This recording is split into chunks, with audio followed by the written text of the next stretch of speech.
सबको मेरा सादर प्रणाम। आज मैं परोपकार के विषय में कुछ अपने विचार आप लोगों के सम्मुख रखने का प्रयास करूंगी। परोपकार का अर्थ क्या है? पर उपकार, जो दूसरों का भला करता है, अपने विषय में नहीं सोचता, बल्कि उसका प्रयास रहता है कि मैं दूसरों का ही कार्य करूं, शुभ कार्य करूं और ऐसा कार्य करूं कि जिससे दूसरों का भला हो। अपने विषय में ना सोच के वो दूसरों के विषय में सोचना ही, दूसरों के विषय में जागृत रहना ही, दूसरे का भला करना ही परोपकार कहलाता है। इस विषय में मैं 4 पंक्ति के द्वारा अपनी बात को स्पष्ट करने का प्रयास करूँगी। प्रोपकाराय फलन्ति वृक्षा, प्रोपकाराय दुग्धवन्ति गावा, प्रोपकाराय वहन्ति नद्या, प्रोपकाराय इदमं शरीरा, प्रोपकाराय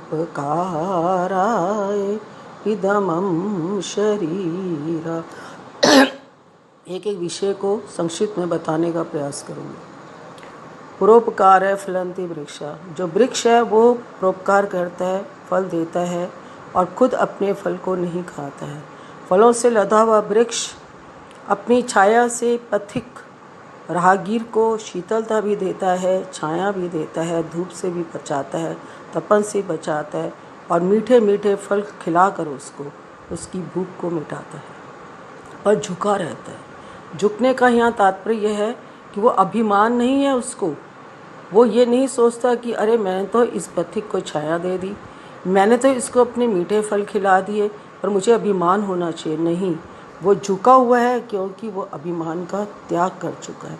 वो जानता है कि इस वृक्ष पे लगा हुआ जो फल है वो मेरा नहीं है, इसको देने वाली कोई परम शक्ति है जिसने मुझे ये उपकार करने का एक साधन दिया है। दूसरा है परोपकार है दुग्धवन्ति गावा, जो गाय है वो परोपकार के लिए दूध देती है, यानी वो सबका पेट भरती है। पौष्टिक दूध, अमृत के समान दूध वो सबको पिलाती है, सबको देती है। पर एक विशेषता देखिए उस गाय की जब उसका मालिक गवाला दूध को धो रहा होता है तो या तो वो चारा खा रही होती है, या सामने दीवार की तरफ देख रही होती है, या जहाँ पर भी वो बंधी होती है सामने देखती है या चारा खा रही होती है। और वो नहीं देखती कि उसका दूध कितना निकाला गया है, वो नहीं देखती कि उसका दूध किसने पीना है, वो ये नहीं जानती कि दूध दोहने वाला कितना दूध मेरे बछड़े को पिलाएगा और कितना वो क्या करेगा इस दूध का। पर वो तो परोपकार कर रही है, लोगों का भला कर रही है। स्वामी दयानंद ने लिखा है कि एक गाय का वंश, गाय का बच्चिया, उसके वंश से लाखों लोगों की जीवन की सुरक्षा होती है, क्योंकि गाय का दूध पौष्टिक के साथ साथ बलवान होता है। तो हमें इससे क्या प्रेरणा मिली कि परोपकार तो गाय कर रही है पर उसमें अहंकार नहीं है। वो जानती है कि अहंकार अगर मेरे अंदर होगा तो ये मेरा जो दूध है ये पौष्टिक और बलवान नहीं होगा, पौष्टिकदायक नहीं होगा। तो गाय से हमें क्या प्रेरणा मिली कि गाय दूध तो दे रही है पर स्वयं नहीं पी रही, स्वयं भी देख भी नहीं रही कि उसका मालिक क्या कर रहा है, कितना दूध उसका निकाल रहा है। तीसरा है बहन्ति नद्या, नदी मतलब नदी अपना जल कभी भी नहीं पीती है, बह रही है बह रही है बह रही है और नदी नीचे की तरफ बह रही है। नीचे का तात्पर्य यह है कि उसका जल शीतल है, लोगों की प्यास को बुझाता है, तृप्त करता है, पर अहंकार नहीं है। वो नीचे नीचे झुकी हुई है कि देखो तुम मेरे पानी से, मेरे जल से अपनी प्यास को तो बुझाओ, तुम मेरे जल से अपनी तृप्त आत्मा को शुद्ध और पवित्र करो, तुम मेरा जल पीकर अपनी प्यास को बुझाओ। पर अहंकार नहीं है, अहंकार नहीं करने। प्रकृति के 3 चीज़ हमें क्या सिखाते हैं कि परोपकारो करो पर अहंकार मत करो, घमंड मत करो, क्योंकि देने वाली कोई और शक्ति है, व्यक्ति में सामर्थ्य ही नहीं है जो वो कुछ कर सके। अब लास्ट में आता है कि इदं मम शरीरा, ये शरीर भी मेरा नहीं है। ये शरीर किसका है? ये परमपिता परमात्मा के द्वारा हमें हमारे कर्मों के द्वारा हमने शुभ कर्म किए, उसके आधार पर परमपिता परमात्मा ने हमें मनुष्य का जीवन दिया।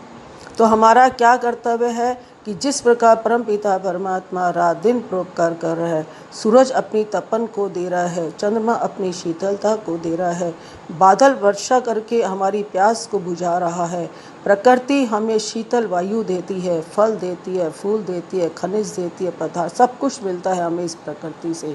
पर प्रकृति कभी भी बदले में कुछ नहीं लेती, क्योंकि जड़ वस्तु है, वो जानती ही नहीं। पर परमात्मा उस प्रकृति के द्वारा हमें संदेश देता है कि ये शरीर तेरा नहीं है। और आज क्या भ्रांति है, ये बेटा मेरा है, ये धन मेरा है, ये मकान मेरा है, ये संपत्ति मेरी, जो कुछ भी है वो सब मेरा है। और मेरा मेरा मेरा मेरा करते करते उसका जीवन समाप्त हो जाता है। पर वो इस मेरे मेरे के चक्कर में उस परमपिता परमात्मा को भूल जाता है। यदि वो कुछ करता भी है, भला भी करता है, परोपकार भी करता है, पर अपना ये सोच कर करता है कि शायद मेरी तालियां बजेंगी शायद मुझे फूलों के हार मिलेंगे, शायद मेरे नाम का कोई पत्थर लगेगा, शायद युगों तक मुझे कोई याद करता रहेगा। और वो ये याद नहीं करता कि देने वाला तो कोई है, देता है दिन रात। हम क्या दे सकते हैं? हम तो इस संसार में खाली हाथ ही तो आए थे। क्या लेकर आए थे और क्या लेकर जाएंगे? सिकंदर ने जब मरने लगा तो उसने कहा कि मेरे अपने सेनापतियों को कि मेरे दोनों हाथों को बाहर निकाल देना और लिखना कि सिकंदर खाली हाथ आया था और खाली हाथ ही जाएगा। हम खाली हाथ आए हैं, खाली हाथ ही जाएंगे। पर कैसे जाएंगे? अपने कर्मों को लेके जाएंगे। चाहे हमारे कर्म अच्छे हैं चाहे बुरे हैं, हम अपने कर्मों के आधार पर ही अपना जीवन, अगला जीवन निश्चित करेंगे। तो मैंने ये प्रकृति के माध्यम से समझाने का प्रयास किया कि हमारा ये शरीर हमारा नहीं, उस परमपिता परमात्मा की धरोहर है। उस परमपिता परमात्मा का दिया हुआ ये हमें एक मकान है, एक धर्मशाला है। जब समय आएगा, हम तो इसके मालिक नहीं, हम तो इसके नौकर हैं, हम तो इसके सेवक हैं। जब समय आएगा हम यहाँ से चले जाएंगे। और हम किस भाव को लेके चलें कि इदमम शरीरा, ये शरीर मेरा नहीं है, ये शरीर किसका है? परमात्मा का दिया हुआ है। और हमें क्या करना है? हमें लोगों का भला करना है, परोपकार करना है। ये नहीं सोचना कि कोई हमारे लिए क्या कर रहा है, हम ये सोचें कि हमने किसी के लिए क्या किया है। हम ये सोचें कि हम जो कर रहे हैं लोगों का भला होगा या नहीं होगा। विचार करें, भला करेंगे तो हमारा स्वयं का भला होगा, बुरा करेंगे तो हमारा स्वयं का बुरा होगा। इस विचार के साथ कि नहीं, हम प्रकृति से हमने बहुत कुछ सीखा, सीखते रहते हैं। चिड़िया दाना चुगती है पर दूसरे को भी खिलाती है। एक छोटी सी बात मुझे घटना याद आ गई कि एक पक्षी अपने बूढ़े पक्षी को, जो उसका पड़ोसी था, उसके लिए दाना लेके जाता था और उसको दाना खिलाता था, क्योंकि पक्षी दूसरा जो पड़ोसी था वो बहुत बूढ़ा था।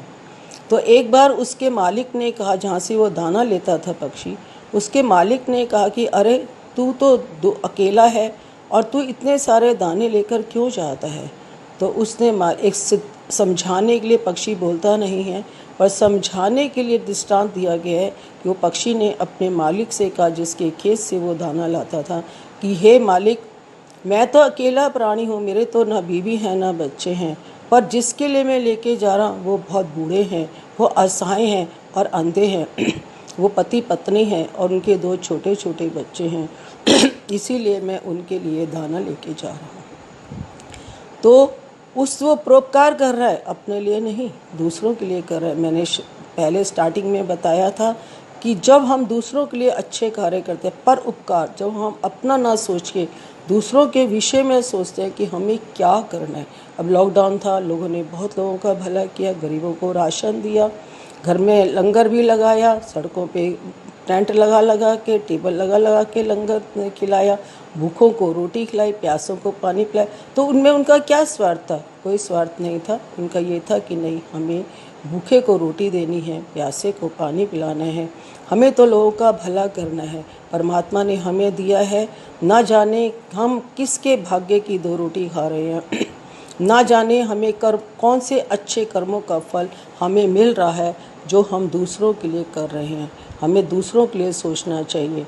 ये फल वाला वृक्ष, नदी वाला जल जो नीचे झुका रहता है, बढ़ता रहता है, बढ़ता रहता है, शीतलता देता है, फल भूख को और प्यास मिटाता है, छाया को देता है और झुका रहता है। कि झुका का मतलब अभिमान नहीं करना है, ये मैंने पहले भी बताया आपको, दोबारा फिर उसी बात को रिपीट कर रही हूँ।